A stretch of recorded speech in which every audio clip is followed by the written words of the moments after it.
여보, 이번 주말에 민수 학원 가고 나면 우리 오랜만에 아울렛이나 갈까? 당신 운동화 오래됐잖아. 내가 봐둔 게 있는데. 아울렛? 사람 많을 텐데. 그냥 인터넷으로 사도 돼. 그리고 민수 수행평가 도와줘야 할 수도 있고. 이번 주말은 그냥 쉬자. 에이, 그래도 바람도 쐴 겸 가자. 점심에 당신 좋아하는 파스타도 먹고, 응? 내가 운전할게. 그래, 그러던지. 나 피곤하다. 먼저 들어가서 쉴게. 아, 벌써 시간이 이렇게 됐네. 나 먼저 들어간다. 내일 아침에 일찍 세차하러 가야 하거든. 당신도 얼른 들어와. 잘 자. 나 이것만 정리하고 들어갈게. 저기, 여보, 자? 아, 왜? 무슨 일 있어? 이 시간에? 아니, 그냥 요즘 우리 너무 대화가 겉도는 것 같아서 서로 몸닿은 지도 너무 오래됐고. 무슨 소리야? 아까 아울렛 이야기도 하고 잘 떠들었잖아. 당신 요즘 피곤해서 예민해진 거야. 얼른 자. 내일 피곤해. 그래, 우리가 언제부터 이렇게 됐을까?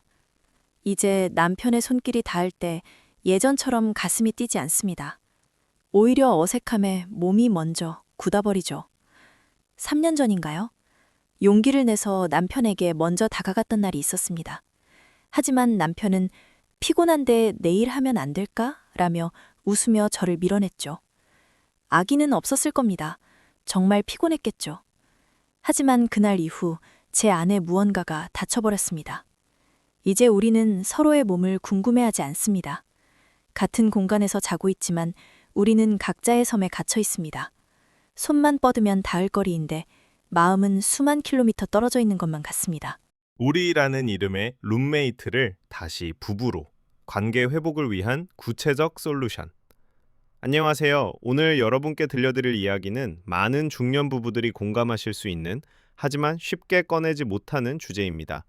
바로 우리는 언제부터 룸메이트가 되었을까? 라는 질문이죠. 지수와 미애 부부의 이야기를 보면서 여러분은 어떤 생각이 드셨나요? 어쩌면 우리 집 이야기 같다고 느끼셨을 수도 있습니다. 싸우지 않고 서로를 배려하는 것처럼 보이지만 정작 우리라는 감정은 사라진 관계. 이것은 단순히 부부관계의 부재만이 아니라 정서적 친밀감의 소멸을 의미합니다.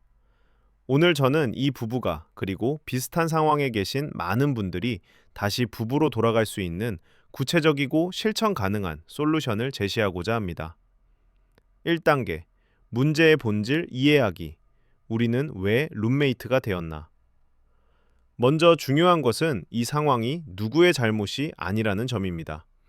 지수도 미애도 나쁜 사람이 아닙니다. 오히려 너무 좋은 사람들이었기에 이 지경에 이른 것일 수 있습니다. 중년 부부가 룸메이트처럼 지내게 되는 과정은 대개 이렇습니다. 처음에는 아이 교육에 집중하느라 잠시 뒤로 미뤄둡니다. 아이가 좀 크면 우리 시간에 가지자고 생각하죠.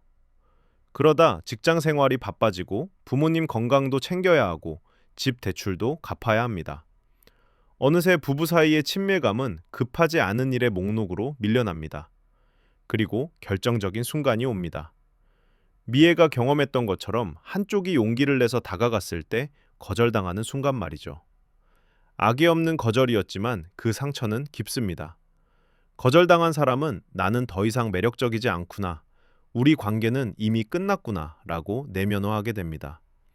그리고 자기 보호를 위해 마음의 문을 닫아버립니다. 지수는 어떨까요? 그는 아마 미애가 얼마나 상처받았는지 전혀 모를 겁니다. 우리 사이 좋잖아. 싸우지도 않고 잘 지내는데 뭐가 문제야? 라고 생각할 가능성이 높습니다. 갈등을 싫어하는 성격이기에 표면적 평화를 진짜 평화로 착각하고 있는 거죠. 이것이 핵심입니다. 이 부부는 소통의 문제를 겪고 있습니다. 하지만 그들이 나누는 대화는 많습니다. 문제는 그 대화가 모두 기능적 대화라는 것입니다. 아이 스케줄, 집안일, 주말 계획, 이런 것들은 대화가 아니라 업무 협의에 가깝습니다. 정작 필요한 것은 정서적 대화, 즉 서로의 감정과 욕구, 두려움과 바람을 나누는 대화입니다. 2단계, 대화의 재건, 감정을 나누는 법 배우기. 그렇다면 어떻게 해야 할까요? 첫 번째 단계는 대화의 질을 바꾸는 것입니다. 주간 감정 체크인 시간 만들기. 지수와 미애 부부에게 제안합니다. 매주 일요일 저녁 9시 딱 30분만 우리 시간을 가져보세요. 이 시간은 아이 이야기도 집안일 이야기도 금지입니다. 오직 두 사람의 감정에 대해서만 이야기하는 시간입니다. 시작은 이렇게 해보세요. 각자 종이에 이번 주에 느꼈던 감정을 3가지씩 적어봅니다. 이번 주에 나는 외로웠다. 화요일 회사에서 인정받아서 기뻤다. 당신이 내 말을 듣지 않는 것 같아 서운했다. 등등이요. 중요한 것은 이 시간에 상대방의 말을 비판하거나 해결책을 제시하려 하지 않는다는 약속입니다. 지수는 미애가 당신이 내 말을 듣지 않는 것 같아 라고 말할 때 무슨 소리야, 나 잘 듣고 있었어 라고 반박하고 싶겠지만 참아야 합니다. 대신 이렇게 말해보세요. 그랬구나, 당신이 그렇게 느꼈다니 미안해. 어떤 순간에 그렇게 느꼈어? 이것이 감정 수용입니다. 상대의 감정을 논리로 반박하는 것이 아니라 그 자체로 받아들이는 거죠. 미애도 마찬가지입니다.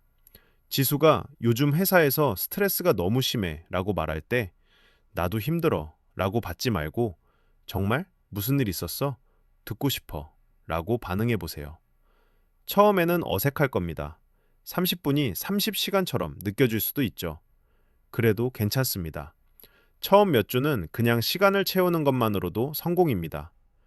중요한 것은 이 시간을 신성한 약속으로 지키는 것입니다. 아무리 바빠도 아무리 피곤해도 일요일 저녁 우시는 우리의 시간입니다.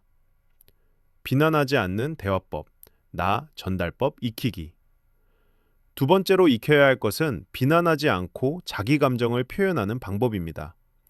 미애가 지수에게 이렇게 말한다고 상상해 보세요. 당신은 나에게 전혀 관심이 없어. 맨날 TV나 보고 태블릿만 들여다보고 나를 여자로 안 보는 거지? 이 말을 들은 지수는 어떻게 반응할까요? 아마 방어적이 될 겁니다. 무슨 소리야? 내가 얼마나 당신 챙기는데. 당신이 필요한 거 다 사주잖아. 이것이 전형적인 비난 방어 패턴입니다. 이 패턴이 반복되면 부부는 더욱 멀어집니다. 대신 이렇게 말해보세요. 여보, 우리가 소파 양쪽 끝에 앉아 있을 때 나는 외롭다는 느낌이 들어. 예전처럼 당신과 가까이 앉아서 대화하고 싶은데 어떻게 시작해야 할지 모르겠어. 나는 당신과 더 가까워지고 싶어. 느낌이 다르죠? 첫 번째 문장은 상대방을 공격하지만 두 번째 문장은 자신의 욕구를 표현합니다. 이것이 나 전달법입니다. 공식은 이렇습니다. 당신이 일할 때 나는을 느껴. 왜냐하면 나는을 원해. 예를 들어보겠습니다. 나쁜 예. 당신은 항상 피곤하다고만 하면서 나를 거부해. 좋은 예. 당신이 피곤하다고 할 때 나는 거절당한 것 같아서 상처받아. 나도 당신이 힘든 걸 이해하지만 나는 우리 사이에 신체적 친밀감이 있었으면 좋겠어. 지수도 연습이 필요합니다. 나쁜 예. 당신은 왜 그렇게 예민해? 나는 그냥 편하게 있고 싶은데. 좋은 예. 당신이 불만을 이야기할 때 나는 압박감을 느껴. 나는 좋은 남편이 되고 싶은데 어떻게 해야 할지 모르겠어서 불안해. 우리 함께 해결책을 찾아볼 수 있을까? 3단계. 신체적 친밀감의 점진적 회복. 이제 가장 민감한 부분으로 넘어가겠습니다. 부부관계의 회복입니다. 3년간 신체적 접촉이 거의 없었던 부부가 갑자기 관계를 갖는다는 것은 현실적으로 어렵습니다. 미애는 이미 거절의 상처가 있고 지수는 어떻게 접근해야 할지 모릅니다. 두 사람 모두 이제는 너무 어색해서 못하겠어 라고 느낄 수 있습니다. 그래서 단계적 접근이 필요합니다. 1. 비성적 신체 접촉 회복하기 1터 2주. 첫 주에는 성적인 의도가 전혀 없는 신체 접촉부터 시작합니다. 구체적으로 이렇게 해보세요. 매일 저녁 TV를 볼 때 의식적으로 소파 한가운데 함께 앉아봅니다. 처음에는 어색하겠지만 어깨가 닿을 정도로요. 일부러 손을 잡을 필요는 없습니다. 그냥 물리적 거리를 좁히는 것부터 시작하는 겁니다. 자기 전에는 서로 등을 마사지해주는 시간을 가져보세요. 딱 5분씩만요. 오늘 하루 고생했어. 내가 등 좀 주물러 줄까? 이것은 성적 접촉이 아니라 돌봄의 행위입니다. 상대방의 몸을 다시 익히는 과정이죠. 아침에 일어났을 때 가벼운 포옹을 나눠보세요. 좋은 아침 하면서 3초간 안아주는 겁니다. 처음엔 형식적으로 느껴지겠지만 우리 뇌는 신체 접촉을 통해 옥시토신, 사랑 호르몬을 분비합니다. 의식적으로라도 접촉하다 보면 신체가 다시 상대를 익숙하게 느끼기 시작합니다. 2. 친밀한 대화와 함께하는 스킨십 3대 4주 2주 정도 지나면 신체 접촉이 조금 자연스러워집니다. 이제 한 단계 더 나아가 볼까요? 주말 저녁 아이가 학원에 간 시간을 이용해 함께 샤워하는 시간을 가져보세요. 샤워할 때 등 밀어줄까? 라고 제안하는 겁니다. 이것은 성관계를 목표로 하지 않습니다. 오히려 오늘은 샤워만 하는 거야. 그 이상은 기대하지 말자고 미리 약속하는 것이 좋습니다. 왜냐하면 2단계의 목표는 상대방의 몸을 다시 편안하게 느끼기이기 때문입니다. 성적 긴장감 없이 그냥 오래된 연인처럼 서로의 몸을 씻겨주는 경험. 이것이 친밀감을 회복하는 강력한 방법입니다. 침대에서도 변화를 줘보세요. 잠들기 전 15분간 스푸닝 자세로 누워 하루를 이야기해 봅니다. 지수가 미애를 뒤에서 안고 미애는 편안하게 기대어 오늘 있었던 일을 이야기하는 겁니다. 이때도 오늘은 이것까지만 이라는 약속이 중요합니다.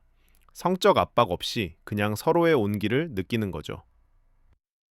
3. 성적 친밀감 재발견하기 5대 8주 이제 8주 정도가 지났습니다. 두 사람은 다시 서로를 만지는 것이 어색하지 않아졌습니다. 자연스럽게 손을 잡고 안고 가벼운 키스를 나눕니다. 이제 다음 단계로 갈 준비가 되었습니다. 하지만 여기서 중요한 것은 실적주의에 빠지지 않는 것입니다. 오늘은 꼭 해야 해 라는 압박감은 오히려 역효과를 낳습니다. 대신 이렇게 접근해 보세요. 주말 오후 아이가 외출한 시간에 침실 문을 잠그고 함께 누워봅니다. 우리 그냥 편하게 있어보자. 어디까지 갈지는 우리 몸이 결정하는 거야. 중요한 것은 과정입니다. 옷을 벗는 것조차 천천히 해보세요. 서로의 몸을 탐색하듯이요. 대화를 나누면서요. 여기 만지면 어때? 좋아, 계속해줘. 잠깐 이건 아직 어색해. 만약 도중에 멈추게 되더라도 괜찮잖습니다. 오늘은 여기까지만 해도 좋았어. 당신과 이렇게 가까이 있는 것만으로도 행복해. 이런 말 한마디가 상대방에게 안정감을 줍니다. 3년간의 공백을 몇 번의 시도로 메울 수는 없습니다. 어쩌면 처음 몇 번은 어색하고 만족스럽지 않을 수 있습니다. 그래도 괜찮습니다. 중요한 것은 다시 시작했다는 것 자체니까요. 4. 새로운 관계 패턴 정착시키기. 부부관계를 다시 시작했다고 해서 모든 게 해결되는 것은 아닙니다. 가장 중요한 것은 이제 이 새로운 패턴을 일상으로 만드는 것입니다. 전문가들은 행복한 부부는 일주일에 평균 1대 2회 정도 신체적 친밀감을 나눈다고 합니다. 하지만 횟수가 중요한 게 아닙니다. 질이 중요하죠. 한 달에 한 번이라도 두 사람이 진정으로 연결되는 경험을 한다면 그것이 일주일에 3번 의무적으로 하는 것보다 낫습니다. 4단계 외부 도움 활용하기. 때로는 두 사람만의 노력으로는 부족할 수 있습니다. 특히 이미 3년이라는 긴 시간이 흘렀다면 전문가의 도움이 필요할 수 있습니다. 부부 상담 고려하기. 많은 사람들이 부부 상담을 우리 관계가 정말 안 좋을 때 가는 곳으로 생각합니다. 하지만 그렇지 않습니다. 오히려 관계가 완전히 망가지기 전에 가는 것이 더 효과적입니다. 지수와 미애에게 제안합니다. 한 달에 2번 부부 상담을 받아보세요. 상담사는 두 사람이 보지 못하는 패턴을 발견하고 더 효과적인 소통 방법을 알려줄 수 있습니다. 특히 성상담도 고려해 볼 만합니다. 많은 사람들이 성상담을 부끄러워하지만 이것은 감기 걸렸을 때 병원 가는 것만큼이나 자연스러운 일입니다. 성상담사는 신체적 친밀감을 회복하는 구체적인 기법들을 알려줄 수 있습니다. 책과 워크숍 활용하기. 혼자 공부하는 것도 도움이 됩니다. 추천하는 책들이 있습니다. 존 가트먼의 행복한 부부의 7가지 원칙, 에스터 페렐의 우리는 사랑일까, 수 존슨의 나를 안아줘 같은 책들이 좋습니다. 이 책들은 부부관계의 본질과 친밀감 회복에 대한 통찰을 줍니다. 또한 부부 워크숍이나 부부 수련회 같은 프로그램도 도움이 됩니다. 일상에서 벗어나 오롯이 두 사람에게 집중하는 시간을 갖는 것, 그리고 비슷한 고민을 하는 다른 부부들을 만나 우리만 이런 게 아니구나를 깨닫는 것이 큰 위로가 됩니다. 5단계. 일상 속 작은 변화들. 큰 노력도 중요하지만 일상 속 작은 변화들이 쌓여 관계를 바꿉니다. 함께하는 의식 만들기. 지수와 미애에게 제안합니다. 두 사람만의 작은 의식을 만들어 보세요. 예를 들어, 매일 아침 커피를 함께 마시는 15분. 아이가 학교 가고 출근하기 전 딱 15분만 두 사람이 주방 테이블에 마주 앉아 커피를 마십니다. 이때는 스마트폰 금지입니다. 그냥 커피 마시며 오늘 하루 계획을 나누고 서로의 얼굴을 봅니다. 저녁 식사 후에는 함께 설거지하는 시간을 가져보세요. 한 사람이 설거지하면 다른 사람이 닦는 겁니다. 이 시간에 하루 있었던 일을 가볍게 나눕니다. 이것은 기능적 협업이 아니라 함께하는 시간으로 재정의하는 거죠. 주말에는 함께 산책하는 시간을 가져보세요. 동네 한 바퀴라도 좋습니다. 걸으면서 대화하는 것은 마주보고 이야기하는 것보다 때로 더 편안합니다. 감사 표현하기. 매일 자기 전 서로에게 오늘 감사했던 점 한 가지씩 이야기해 보세요. 오늘 당신이 내 말 경청해줘서 고마웠어. 오늘 당신이 쓰레기 버려줘서 고마웠어. 아주 사소한 것들도 괜찮습니다. 중요한 것은 상대방의 존재와 노력을 인정하는 것입니다. 연구에 따르면 배우자에게 하루에 한 번씩 감사를 표현하는 부부는 그렇지 않은 부부보다 관계 만족도가 훨씬 높다고 합니다. 깜짝 선물과 이벤트. 가끔은 예상치 못한 순간에 작은 선물을 해보세요. 큰 것이 아니어도 됩니다. 지수는 퇴근길에 미애가 좋아하는 빵을 사갈 수 있습니다. 그냥 생각나서 샀어. 미애는 지수가 좋아하는 영화 티켓을 예매할 수 있습니다. 우리 오랜만에 영화 보러 갈래? 아이는 할머니 댁에 맡기고. 이런 작은 이벤트들이 일상에 활력을 불어넣습니다. 6단계. 자기 자신 돌보기. 역설적이지만 좋은 부부관계를 위해서는 자기 자신을 먼저 돌봐야 합니다. 개인 시간 존중하기. 미애는 자신만의 취미 생활을 가져보세요. 요가 클래스에 등록하거나 독서 모임에 나가거나 친구들과 정기적으로 만나는 시간을 가지세요. 당신이 개인으로서 충만할 때 배우자에게 줄 수 있는 것도 더 많아집니다. 지수도 마찬가지입니다. 혼자 낚시를 가거나 헬스장에 가거나 친구들과 골프를 치는 시간을 가지세요. 배우자에게 미안하다고 느낄 필요 없습니다. 오히려 이런 시간이 있어야 함께 있는 시간의 가치를 더 느낄 수 있습니다. 자기 매력 가꾸기. 솔직하게 이야기하겠습니다. 3년간 신체적 관계가 없었다면 두 사람 모두 자기 자신에 대한 매력을 잃었을 가능성이 큽니다. 미애, 언제 마지막으로 당신을 위해 예쁜 옷을 사 입었나요? 지수, 언제 마지막으로 헬스장에 가거나 새 향수를 샀나요? 상대방을 위해서라기보다 자기 자신을 위해 자신을 가꿔보세요. 머리를 새로 자르거나 새 옷을 사거나 운동을 시작하거나. 당신이 자신을 매력적으로 느낄 때 상대방도 당신을 새롭게 보기 시작합니다. 7단계. 현실적인 기대 설정하기. 마지막으로 가장 중요한 이야기를 하겠습니다. 지수와 미애가 다시 12년 전의 신혼부부로 돌아갈 수는 없습니다. 그리고 그럴 필요도 없습니다. 중년의 사랑은 젊은 날의 사랑과 다릅니다. 열정적인 설렘은 줄었을지 몰라도 대신 깊은 이해와 안정감이 있습니다. 매일 드라마틱한 로맨스를 기대할 순 없지만 대신 고요하고 든든한 동반자 관계를 만들 수 있습니다. 부부관계도 마찬가지입니다. 20대처럼 매일 할 수는 없겠죠. 하지만 한 달에 한두 번이라도 진정으로 마음과 몸이 연결되는 경험을 한다면 그것으로 충분합니다. 중요한 것은 횟수가 아니라 질입니다. 그리고 우리는 여전히 부부라는 정체성을 잃지 않는 것입니다.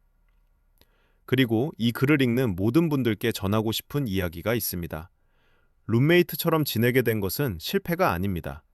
오히려 그것은 당신들이 갈등 없이 평화롭게 공존하는 능력이 있다는 증거입니다. 이것은 좋은 출발점입니다. 이제 필요한 것은 그 평화로운 공존에 친밀감을 더하는 것입니다. 그것은 하루아침에 되지 않습니다. 몇 주, 몇 달의 의식적인 노력이 필요합니다. 어쩌면 시도하다가 좌절할 수도 있습니다. 대화가 어색하고 스킨십이 불편하고 우리는 이미 늦었나? 라는 생각이 들 수도 있습니다.